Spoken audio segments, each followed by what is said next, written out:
Hey, it's Clay, and this will be a video chart on ticker symbol VYST. We will take a look at the 30-minute time frame. Real quick, what do I mean by 30-minute in case maybe you're new to charts?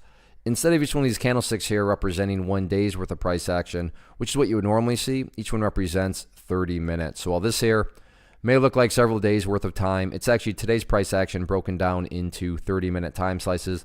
I like to this time frame that does a good job of telling the quote-unquote story of the price, and then makes mapping out where levels of support and resistance a bit easier to see.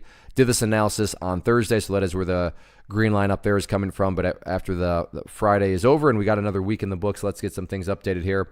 First update comes about just based on a foundational rule in charting, which states when levels of support are broken and closed below, they do tend to act as resistance. So next week, if the price does make any sort of a bigger type bounce, 7 cents is going to be that one overall area of resistance. But before you even do, talk about doing battle with the 7 cent mark, along those same lines, when levels of support are broken and closed below, they tend to act as resistance. So going into today, that purple line there, the 50 period, was an area of support. But now that the price is down below it, again, the same applies. That would be considered an area of resistance too. So I'm not saying that the price can't get up to 7 cents or anything like that. I'm just saying that before you start talking about doing battle with 7 cents, the price first needs to prove itself in the near term. And I'm quantifying prove itself as getting up above that purple line there, again, the 50 period simple moving average right now valued right around 6 cents, but keep in mind that's a moving average, so that value will move and change as next week plays out. So those are going to be the levels of resistance. What about areas of support?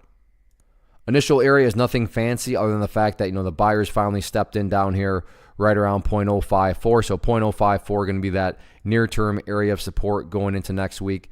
In the event the price cannot hold above that, next key level would just be this previous breakout point right down here around the 0.047 mark. So we'll see what happens with it. But all in all, one dynamic to keep in mind, if you look at where the lows have been, even where it is right now, still got an opportunity at building higher bases. I do realize that if you're some sort of day trader, flipper, scalper, and you bought up there, then yeah, you don't care about these stair steps. So that comment is definitely being made for those people that have a broader time horizon on things. But the bulls do still have an opportunity to build a higher stair step. So let's see if they can get that job done or not next week.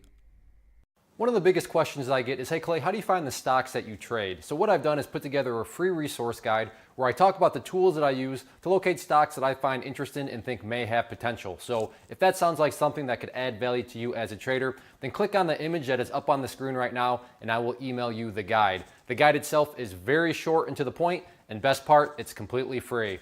Thanks for watching the video. Let me know if you have any questions.